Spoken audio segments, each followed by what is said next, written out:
জনজাতি মোর্চা জনজাতি মোর্চা জনজাতি মোর্চা ত্রিপুরা প্রদেশ বিজেপি প্রফেসর ডাক্তার মানিক শাহজি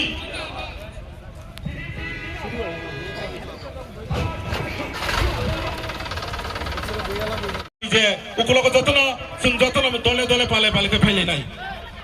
যতনি খানি গবমন্ত নাই চিনি দুষ্কাংনি যে বিশ্বব চিনি রাজ্য যে খুমুলুঙ্গ যে বিশ্বব যে ভারতীয় জনতা পার্টি হয় একেবারে বিজেপি নি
এডিসি ইলেকশন সামনে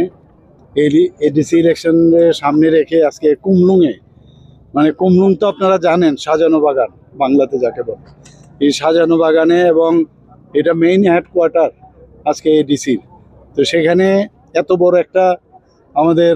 র্যালি হলো এবং এই র্যালির নাম দেওয়া হয়েছে এম্পাওয়ারিং জনজাতি আর এম্পাওয়ারিং ত্রিপুরা। তো এইরকম একটা র্যালির নাম সাথে আপনারা বুঝতে পারছেন যে ভারতীয় জনতা পার্টি মোদিজি যেভাবে বলছেন যে সবকা সাথ সবকা বিকাশ আর সবকা প্রয়াস আর বিকাশ ইয়ে সবাই হওয়ার দরকার। এবং আমরা দেখেছি মাননীয় প্রধানমন্ত্রীজি যখন প্রধানমন্ত্রী হন তারপর থেকে আমরা দেখলাম যে জনজাতিদের উন্নয়নের জন্য উনি যেভাবে কাজ করছেন এবং আগামী দিন জনজাতিদের যদি সত্যিকারের যদি উন্নয়ন করতে হয় ভারতীয় জনতা পার্টি ছাড়া কেউ করতে পারবে না, এতটুকু আমি বলতে পারি।